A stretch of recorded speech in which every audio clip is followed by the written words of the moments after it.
अच्छा, दुनिया में ऐसी ऐसी घटनाएं होती हैं जिनके बारे में शायद ही हमें कुछ पता चल पाता होगा। वैसे तो जो अपने देश में होता है वो तो पता चल जाता है, बट अपने देश से बाहर की जो घटनाएं होती हैं उनके बारे में हमें पता भी नहीं चल पाता है। दरअसल आज मैं बात करने वाला हूँ इंसानों के द्वारा पैदा किया गया डिजास्टर। मेरा मतलब इंसानों के द्वारा कुछ ऐसी चीजें की गई जिनका खामियाजा उन्हें आगे चल करके भुगतना पड़ा। जैसे मैं तुमको एक एग्जाम्पल देता हूँ। तुमने टाइटैनिक के बारे में तो सुना ही होगा, जिसमें 1500 के करीब लोग मारे गए थे, और इस डिजास्टर के पीछे कहीं न कहीं इंसानों की लापरवाही के कारण ही ये सब कुछ हुआ था। तो आज हम ऐसे ही कुछ मैन मेड डिजास्टर के बारे में जानने वाले हैं। तो चलो आओ शुरू करते हैं आज के इस शानदार वीडियो को।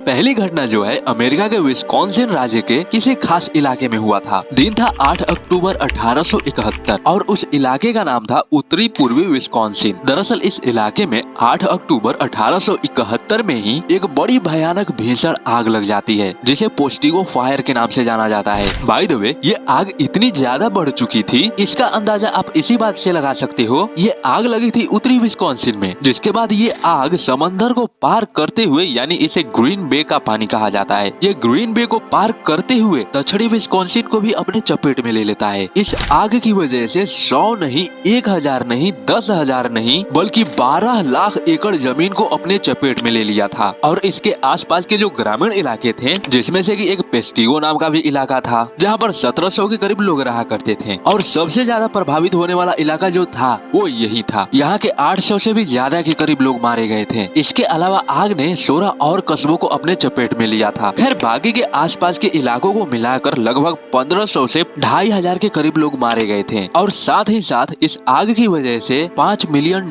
का भी नुकसान हुआ था। अब सबसे जरूरी बात कि ये आग लगी तो लगी कैसे, आखिर इसका मेन कारण क्या था? तो दरअसल जब ये आग लगी थी तब उस वक्त की गर्मी अपने चरम सीमा पर थी, और जब गर्मी पड़ती है तब तुमको तो पता ही होगा कि पेड़ पौधों और फसलों की हालत कैसी हो जाती है। सिर्फ एक चिंगारी की देर, देन उसके बाद देखो आग का तांडव। ऐसे ही वहाँ के कुछ ग्रामीणों के अनुसार ये पता चलता है कि रविवार के दिन शाम को कुछ रेल कर्मी जो थे वो पटरियों को बिछाने के लिए जमीन साफ कर रहे थे। अब चूंकि शाम का वक्त था, जैसे जैसे दिन ढलता गया अंधेरा होता गया, इसलिए रोशनी के लिए उन लोगों ने जैसे ही अपने मसाल में आग जलाई, वैसे ही मसाल से एक छोटी सी चिंगारी निकलकर सूखे हुए घास फूस में चली जाती है। तो अब आगे क्या था? देखते ही देखते ये चिंगारी कब एक बड़े से विशाल आग में प्रतीत हो जाता है, एक भयंकर आग के बवंडर में बदल जाता है। इसको किसी की भनक भी नहीं लग पाती। जिसके बाद इस आग ने जो अपना तांडव दिखाया वो सब तो तुम्हारे सामने है। इस आग के डर से पता है उस वक्त के लोग क्या कह रहे थे? यही कि अब ये दुनिया खत्म होने वाली है, क्योंकि ये अमेरिका के इतिहास का सबसे बड़ा आगजनी वाला मामला था। खैर, ये वो लकड़ियां हैं जो किसी तरह उस आग के चपेट से बच गई थी। अदरवाइज 12 लाख एकड़ के इलाके में इन दोनों के अलावा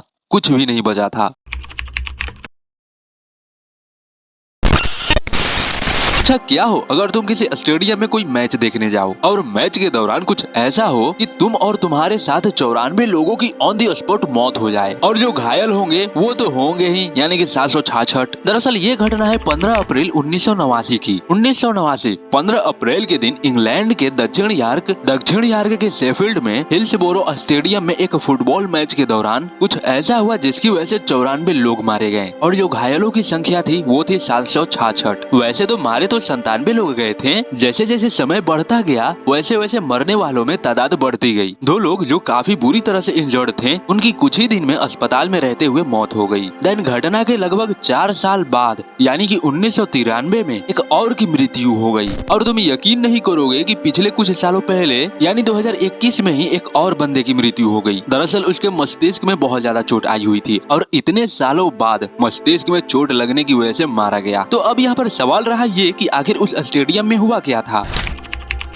15 अप्रैल 1989 इस स्टेडियम में FA कप सेमीफाइनल मैच निर्धारित किया गया था, जिसे देखने के लिए करीब 53,000 से भी अधिक लोग आए हुए थे। और जैसा कि ये मैच 2 टीमों के बीच हो रहा था, तो इन दोनों टीमों को सपोर्ट करने के लिए इन 53,000 भीड़ों में 2 अलग अलग गुट थे जो अपने अपने टीम को सपोर्ट करने वाले थे। इस वजह से इन दोनों गुटों में गुंडागर्दी ना हो, वहाँ पर इनको कंट्रोल करने के लिए पुलिस भी खड़ी थी। दोपहर का करीब 2:30 हो चुका था, और मैच स्टार्ट होने में सिर्फ और सिर्फ 30 मिनट का टाइम बचा हुआ था और इधर आधे से भी अधिक लोग स्टेडियम के बाहर ही खड़े थे। ज्यादा टाइम नहीं था, इसलिए ऑडियंस बहुत ज्यादा उत्सुक थे। वो जल्द से जल्द स्टेडियम के अंदर आना चाहते थे। पुलिस वाले जब इन लोगों को कंट्रोल न कर पाई, तब उन्हीं में से एक पुलिस वाले ने, जिसका नाम था डेविड डगनफील्ड, इस बंदे ने एक तीसरा दरवाजा खोलने का आदेश दे दिया। बस ये आदेश मिलते ही, दरवाजा खुलते ही, जो ही इन दर्शकों ने दौड़ लगाई, ये आधे से अधिक दर्शक अपना देह छोड़ करके स्टेडियम की तरफ भागने लगे। और वहीं दूसरी तरफ यानी स्टेडियम की तरफ ऑलरेडी काफी सारे लोग मौजूद थे जो कोशिश कर रहे थे फैंस को फान करके कैसे भी ऊपर चढ़ करके अपना सीट लेना चाहते थे। दूसरी तरफ ये लोग अपना देह छोड़ करके भागे जा रहे थे और आगे आकर के जो है इन लोगों का स्टेडियम में खड़े लोगों के साथ कोलैब हुआ, जिसकी वजह से ये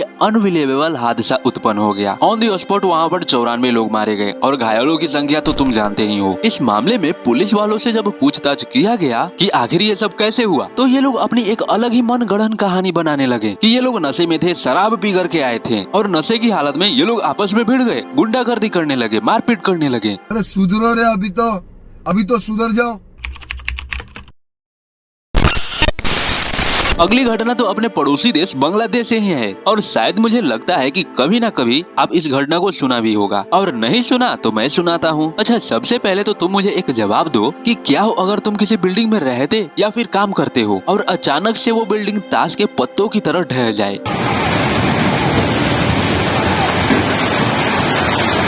24 अप्रैल 2013 ढाका इन बांग्लादेश, जहां पर एक इलाका था सावर उपजिला नाम का। उसी इलाके में एक 8 मंजिला राणा प्लाजा नाम की एक बिल्डिंग खड़ी थी, जिसका निर्माण 2006 में एक राणा नाम के बंदे के द्वारा करवाया गया था। और ये बिल्डिंग ऐसी जगह पर बनवाई गई थी जहां पर पहले एक तालाब हुआ करता था। तालाब को भरवा करके इस बिल्डिंग को खड़ी की गई और इसे बिना किसी उचित परमिट के इस बिल्डिंग को वहां पर खड़ी की गई। खैर, ये तो थी बेसिक बातें जो जानना बहुत ज्यादा जरूरी था। इस इमारत में 5 कपड़ा कारखाने, एक बैंक और कुछ अपार्टमेंट थे। और हाँ, सबसे जरूरी बात कि इस बिल्डिंग की जो 5वीं और 8वीं मंजिल थी वो बिना किसी सहायक दीवारों के जोड़ी गई थी। और कपड़ा कारखानों में जो मशीनें थी वो इस बिल्डिंग के संरचना के हिसाब से बहुत ज्यादा भारी थी। साफ शब्दों में बोला जाए तो ये राणा भाई साहब लोगों के जिंदगियों से खेल रहा था। खैर, 23 अप्रैल 2013 ये वो दिन था जब पहली बार इस बिल्डिंग ने सबको चेतावनी दे दी। यानी अब इस बिल्डिंग में बड़ी बड़ी दरारें पड़ चुकी थी। बिल्डिंग ने ये दरारें दिखा करके सबको चेतावनी दे दी कि जितना जल्दी हो सके मुझे खाली कर दो, मैं अब गिरने वाला हूँ। ये सब देखने के बाद निचली मंजिलों के दुकानदारों और बैंक वालों ने उसी दिन उस बिल्डिंग को खाली करके वहाँ से भाग खड़े हुए, जबकि ऊपरी मंजिलों में जो कपड़ा फैक्ट्री थी और कपड़ा फैक्ट्री के जो मालिक थे